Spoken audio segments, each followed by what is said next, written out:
जय गुरुदेव, जय गुरुदेव नाम किसका, जय गुरुदेव नाम किसका। आप बैठ जाओ,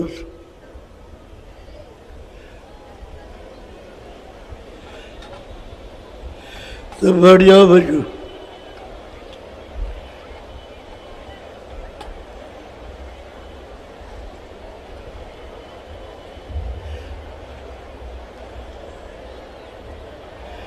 बैठ जाओ, बैठ जाओ।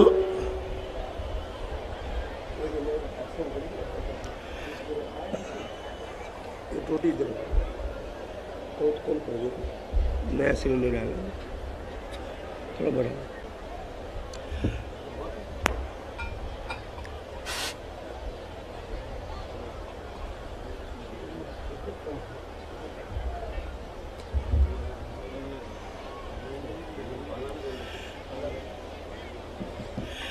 ये मृत्युलोक में बड़े भाग से मनुष्य शरीर मिला। सब शरीरों में यही शरीर है। मनुष्य शरीर जितने साधना होती है, और जितने भी पशु पंछी जल के जीव हैं उनमें साधना नहीं, क्योंकि उनमें पांचों तत्व पूरे नहीं है। मनुष्य शरीर में पांचों तत्व पूरे हैं, इसलिए ये साधना का क्षेत्र है। मन बुद्धि चित्त जहाँ सूरत बैठी हुई है दोनों आंखों के पीछे, वहीं ये सब बैठे हैं। और ये काल भगवान ने अड़ंगा लगाया, अपने एजेंटों को ही रखा है कि ये जाने न पाए वापस अपने घर में, तो तुम इसका साथ मत देना। इसलिए साथ नहीं देते हैं, वापस जा नहीं पाती,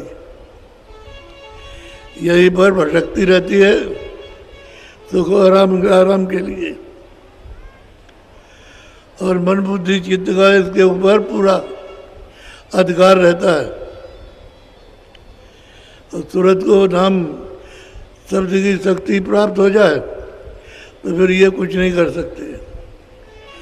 साधक को चाहिए कि नाम की अच्छी तरह से लगन से,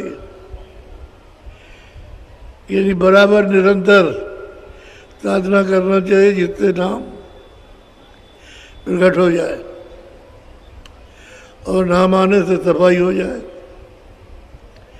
तो अंतःकरण की सफाई होगी तो मन बुद्धि भी चित्त भी साफ हो जाएंगे और सूरत भी साफ हो जाएगी। लेकिन ये साथ जब नहीं देते तो अंधेरा पड़ा रहता है कि उन्होंने मन बुद्धि चित्त अहंकार ने इन्होंने पर्दे इकट्ठे किए, इसलिए साथ नहीं देते। साथ दे जाए तो पर्दे उतर जाए, तो आँख भी खुल जाए, कान भी खुल जाए और सब इसकी क्रियाएं काम करने लगे।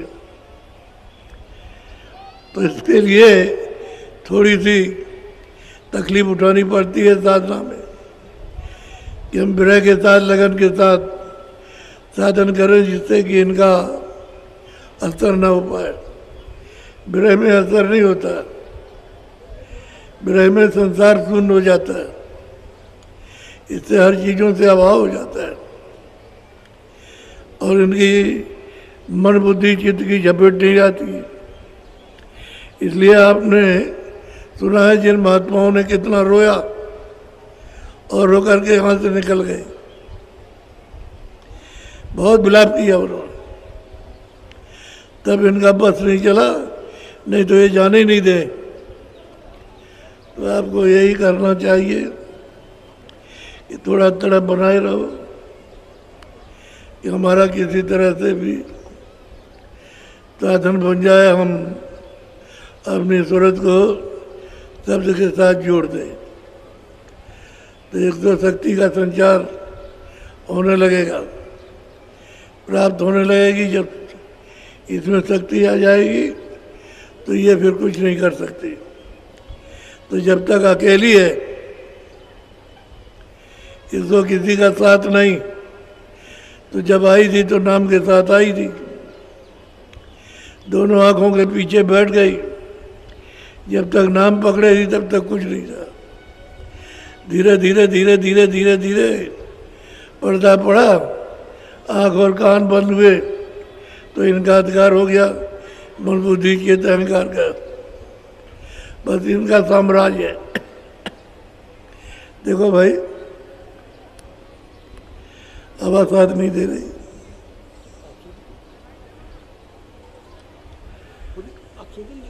ये आदमी तैयार रहो।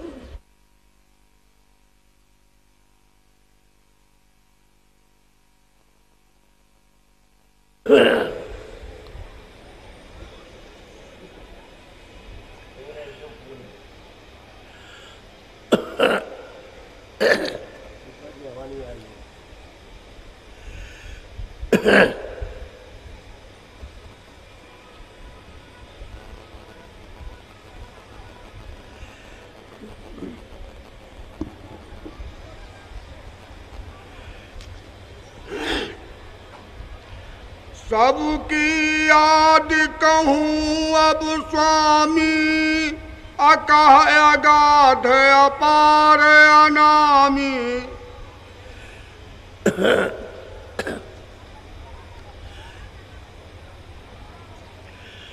अब वो स्त्री बोली कि आपने जो मुझको साधन बताया, जो अंदर का भेद दिया, उसकी साधना की।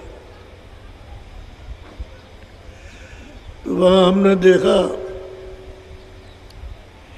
कि वहाँ कोई नहीं है, अकेला है।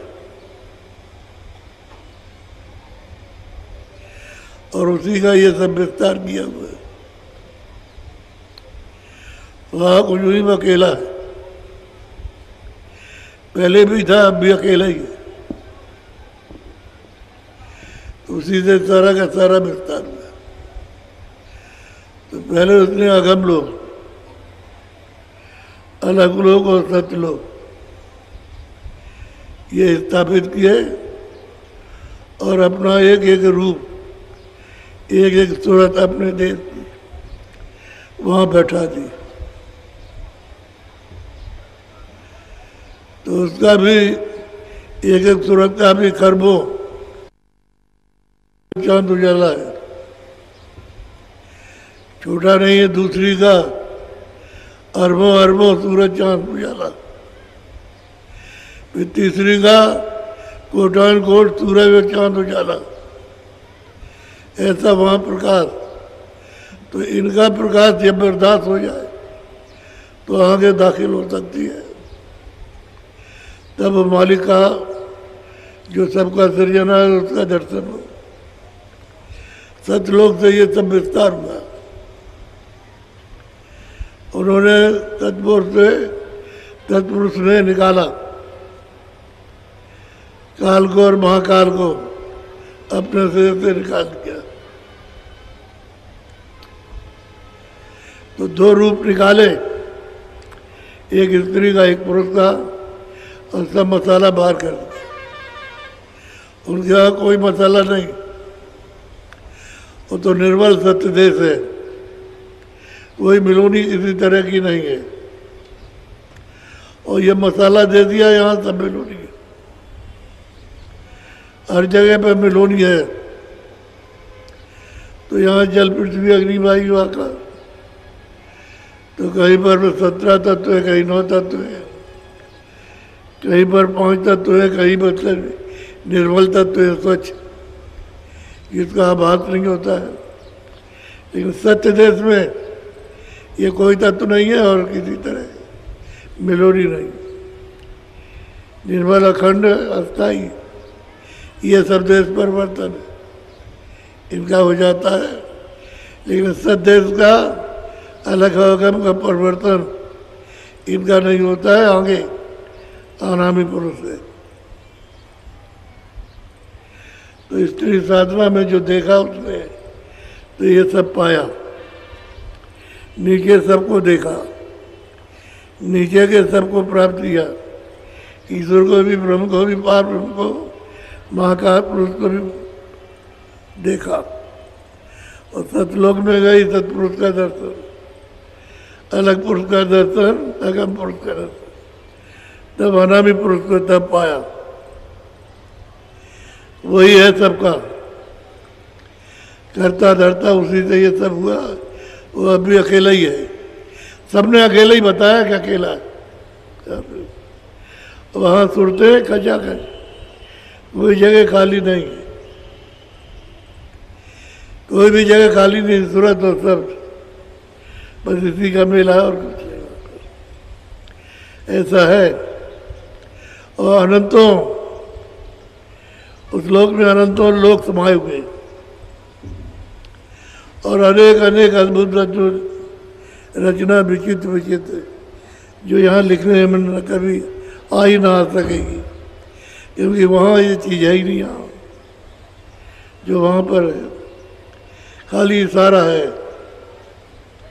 तो इशारे ही में साधक समझ जाए और चल पड़े तब जो जा सकता है, और इशारा नहीं समझा तो नहीं जाएगा, तो यहीं का यहीं रह जाएगा।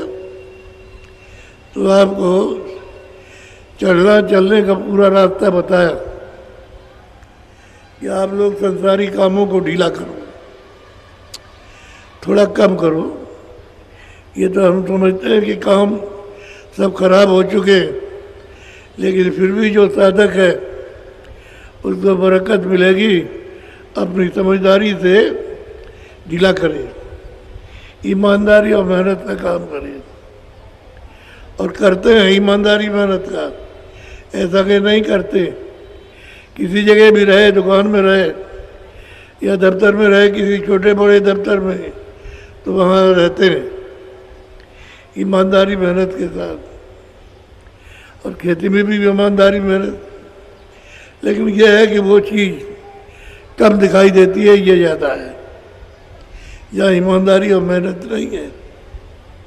तो साधक इससे बड़े कुंड से निकल करके चलता है तो चारों तरफ से घेराघारी होती है, इसी तरह से निकल ना सके और इसी में गिर रह जाए।